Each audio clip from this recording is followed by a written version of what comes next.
Coucou tout le monde! Stay one more night. Don't you know that my love is true? Let's make things right. I understand what you're going through. Stay one more night. And I know that it's not too late. Let's make things right. You just...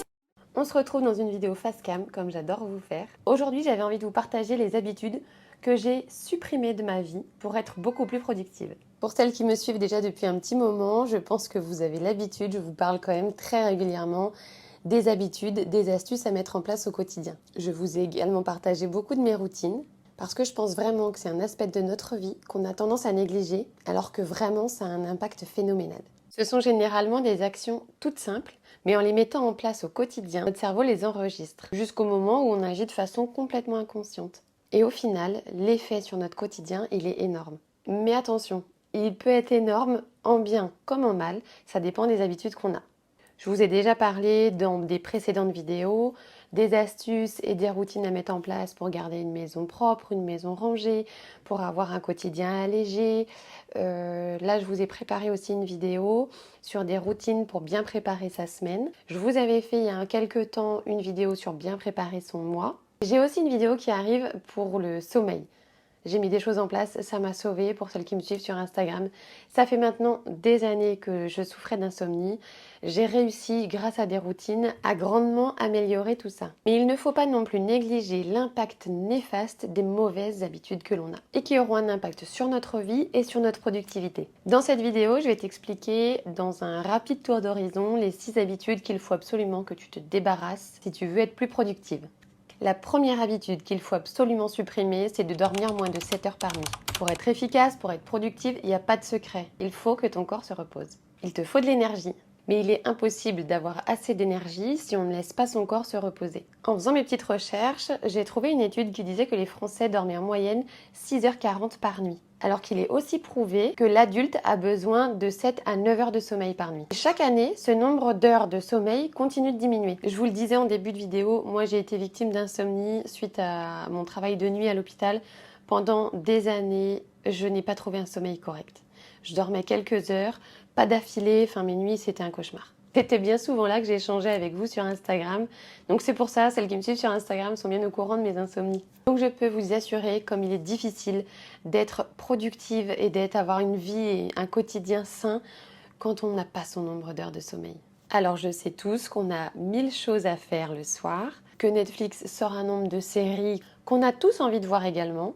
On scrolle sur les réseaux sociaux, TikTok, les vidéos hyper courtes qui vont vite, qui sont très addictives. Mais rogner sur son sommeil, c'est vraiment pas une solution. Le manque de sommeil, ça a des effets désastreux. Sur le cœur, sur le risque d'obésité, de diabète, sur la concentration, gestion du stress, la productivité. Bon, et j'en passe. Alors j'ai vu également que si on dort moins de 6 heures par nuit, au bout de quelques jours, c'est l'équivalent au niveau cognitif, concentration, d'1 gramme d'alcool dans le sang. Et le pire, c'est qu'on s'en rend même pas compte. C'est comme avec l'alcool, on a l'impression d'être performant, alors que c'est tout le contraire. Ça reviendrait en fait au même que d'aller travailler avec 4 verres d'alcool. Alors niveau productivité, on a vu mieux quand même.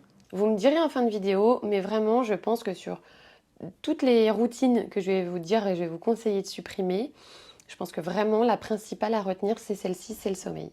Vraiment, de se coucher bien plus tôt le soir, vous vous réveillerez déjà bien plus facilement, en forme, et ça change tout le reste de la journée. Mais je pense, c'est pareil, mettez-moi en commentaire si ça vous dit, mais je pourrais vous mettre tout ce que moi j'ai mis en place pour réussir à dormir mieux, plus longtemps et surtout plus tôt. Deuxième routine à supprimer, c'est de regarder son téléphone à la moindre notification.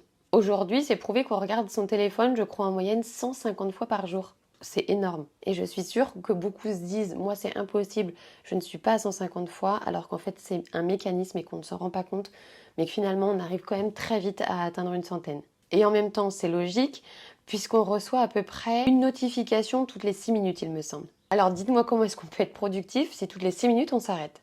Imaginez qu'à cette notification vous prenez 1 minute pour y répondre, ça veut dire que vous avez eu que 5 minutes d'attention. Et que dans 5 minutes, c'est reparti, vous êtes recoupé. Alors là, c'est pareil. Comment est-ce qu'on peut être productif en ayant coupé toutes les 5 minutes de notre travail? C'est impossible. Moi, j'ai supprimé cette routine-là depuis bien longtemps. J'ai fait quelque chose qui m'a changé la vie, c'est de supprimer toutes mes notifications. La solution, elle est très simple, mais c'est tellement efficace. J'ai des notifications. Mon téléphone, en fait, s'il sonne, c'est uniquement si j'ai un appel, ou un texto. Et pour les enfants, c'est rassurant. Si vraiment la crèche ou l'école venait à m'appeler, j'entendrai la sonnerie. Maintenant, il y a des fois où je le mets carrément dans une autre pièce parce que vraiment, il me faut un maximum de concentration et que je peux être très vite tentée par, si par exemple j'ai publié une vidéo dans la journée ou la veille, j'aime checker régulièrement, voir si la vidéo a un nombre de vues suffisant. Pareil si j'ai publié sur Instagram. Alors que si je suis sur quelque chose qui me demande vraiment toute mon attention, toute ma concentration, vraiment il ne faut pas que je sois parasitée par le téléphone. Si je suis en train de faire des déclarations URSSAF par exemple, si je fais des bilans vitalité par rapport à la naturopathie, c'est pareil, il me faut vraiment toute mon attention, je ne veux pas être parasitée par le téléphone. Et si je l'ai sous les yeux, à partir du moment où j'aurai une minute d'inattention, où je vais commencer à papillonner, ma main va être trop vite tentée d'aller sur le téléphone pour voir mes vidéos YouTube, Instagram, etc. Où est-ce que j'en suis. Donc les moments de grosse concentration, je ne le mets même pas dans la même pièce que moi. Et en fait, il y a quelque chose qui m'a aussi toujours beaucoup dérangée dans ces histoires de notifications. J'ai eu l'impression que j'étais à la disposition de mon téléphone et non l'inverse. Qu'à chaque fois qu'il sonnait, à chaque fois qu'il faisait bling bling, tout de suite il fallait que j'accoure et que je vois la notification, que je vois ce qui se passe. Un peu comme un chien, un maître appelle son chien, ça faisait un peu pareil. Je me suis refusée d'être l'esclave de mon téléphone. Qu'on m'appelle et qu'à la moindre sonnerie, j'accours. Ça me rendait dingue et je refusais l'idée. Donc vraiment, quand je souhaite être au max de ma productivité, je mets le téléphone en dehors de ma vue. Troisième habitude à radier de votre quotidien, c'est de commencer sa journée sans plan d'action. Pour passer une journée productive, il faut déjà savoir ce que vous allez accomplir. Comment est-ce qu'on peut savoir si on a été productif si à la base on n'avait rien de prévu? Si vous démarrez votre journée sans liste de tâches, sans planning, un plan d'action avec vos priorités de la journée, vous prenez trop le risque de vous faire distraire et à réaliser les priorités de d'autres personnes plutôt que de réaliser les vôtres. Je trouve que le plus simple pour éviter ça, c'est d'organiser sa journée déjà la veille au soir. Ça permet déjà de prendre un petit peu de recul.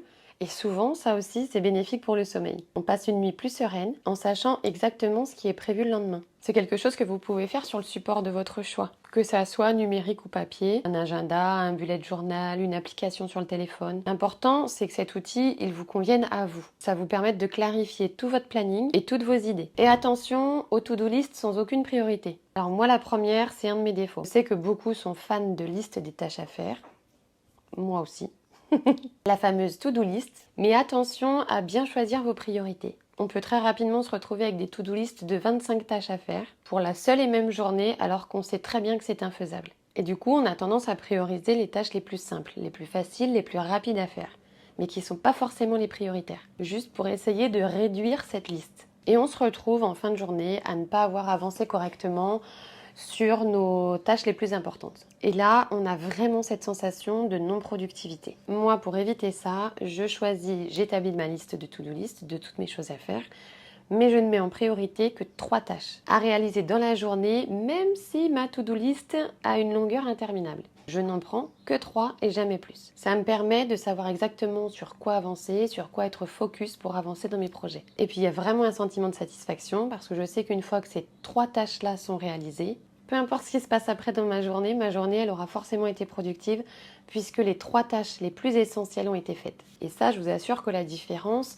en fin de journée sur le moral, elle est énorme. Quand on voit la to-do list qui n'a pas été faite, avec les priorités, les choses les plus importantes qui n'ont pas forcément été faites non plus, ça change bien plus que quand vraiment on a une sensation de productivité, que les choses les plus importantes et peut-être les plus fastidieuses, c'est pas souvent les plus intéressantes à faire, mais elles sont faites. Une 4e routine que j'ai supprimée de ma vie, c'est de faire plein de choses en même temps. Quand on cherche à être plus productive, on est bien tenté de faire plusieurs tâches à la fois pour être plus efficace. Ça nous donne la fausse idée de pouvoir gagner du temps et d'en faire plus. Alors quand c'est plein de petites tâches qui ne demandent pas beaucoup de concentration, là il n'y a pas de souci, on peut très bien repasser, écouter de la musique, enfin faire plusieurs choses en même temps. Par contre, quand c'est des tâches qui demandent un minimum de concentration, de travail, de minutie, de l'attention, non, le cerveau il n'est pas capable de faire plusieurs choses en même temps. Au mieux, il est capable d'alterner très rapidement entre plusieurs tâches. Du coup, ça vous donne l'impression d'être multitâche. Mais il prend énormément d'énergie et de capacité cognitive pour faire ça. Du coup, au final, vous mettez beaucoup plus de temps à réaliser ces tâches en simultané que si vous les aviez traitées une par une. Sans compter qu'on fait souvent plus d'erreurs parce qu'on diminue notre capacité de concentration. Alors vraiment, pour gagner en productivité, restez focus sur une seule tâche à la fois et sans interruption, d'où l'intérêt d'éloigner le téléphone. Cinquième habitude à supprimer de votre vie, c'est de travailler dans un espace en désordre. Notre environnement influe énormément sur notre productivité et notre capacité de concentration. Et ça passe principalement par ce qu'on voit autour de nous. Notre cerveau reçoit des milliers d'informations à traiter à chaque instant. Et le plus grand nombre passe par le visuel, par les yeux. Chaque objet qui se trouve dans notre champ de vision, c'est une information supplémentaire pour le cerveau à traiter. Donc si vous travaillez dans un environnement en désordre, votre cerveau est d'autant plus stimulé par toutes ces choses qui vous entourent et qui n'ont pas leur place là. Sauf que pendant qu'il traite toutes ces informations-là, le cerveau, il n'est pas à 100% dans la tâche que vous cherchez à effectuer. Et donc la productivité, elle en est altérée. Et chez moi, c'est criant de vérité, je ne peux pas travailler dans un environnement en désordre. Vraiment, j'arrive pas à me concentrer. Ça joue sur toute ma productivité. Vous voyez, mon bureau, il est nickel, j'ai jamais rien dessus.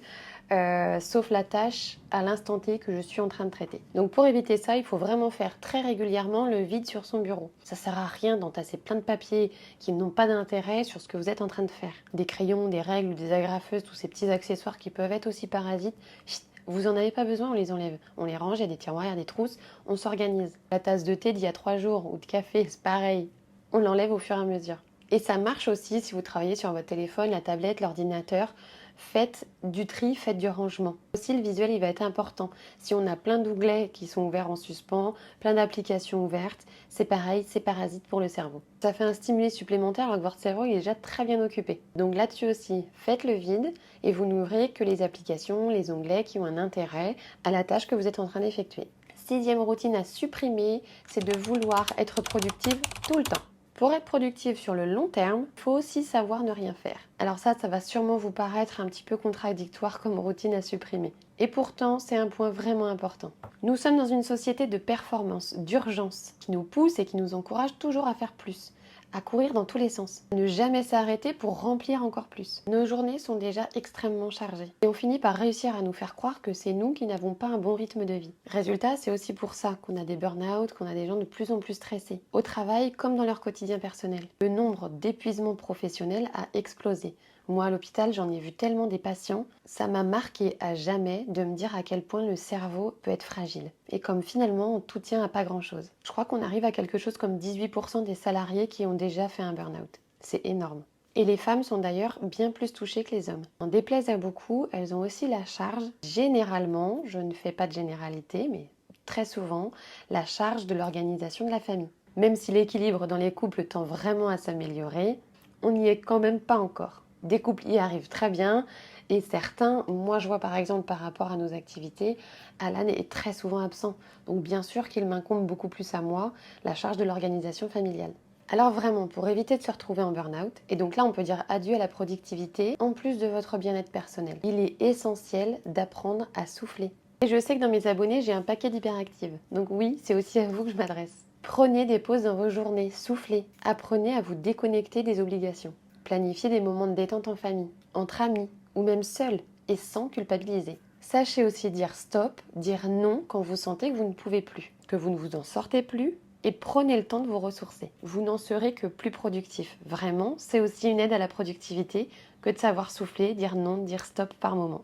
Il faut que la balance, elle soit équilibrée. Comme beaucoup de choses dans la vie, c'est une histoire d'équilibre. Bon, en conclusion de tout ça, vous éliminez ces 6 habitudes de votre vie. Vous devriez vraiment vous sentir beaucoup plus productive. Alors bien sûr, comme pour toutes les habitudes à mettre en place comme à les supprimer, il faut y aller à votre rythme, pas à pas. N'essayez pas de tout changer et de révolutionner d'un coup. C'est très souvent le meilleur moyen pour ne pas y arriver. Mais je vous encourage à démarrer là, maintenant, tout de suite, de choisir une habitude à supprimer et de commencer à l'éliminer petit à petit. Notez bien la différence de productivité avec le temps. Ça vous motivera d'autant plus à continuer et de continuer à supprimer d'autres mauvaises habitudes. Pour vous aider à faire tout ça, je pense continuer à faire cette série de vidéos.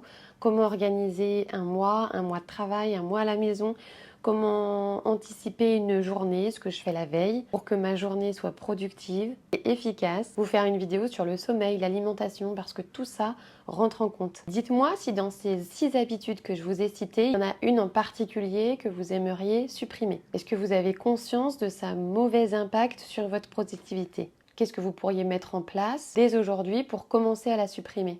J'ai hâte d'avoir tous vos retours. Donc voilà, j'ai en tête toute une série de vidéos qui vont, j'espère, venir rapidement. Il faut que je sois productive moi aussi. J'espère vraiment que ça va vous plaire, parce qu'en tout cas, moi, ça me plaît beaucoup de partager tout ça avec vous. Je trouve que ça fait sens à mes idées et à mon rythme de vie. Donc j'espère que cette vidéo vous aura plu et je vous dis à très bientôt. Ciao! Stay one more night. Don't you know that my love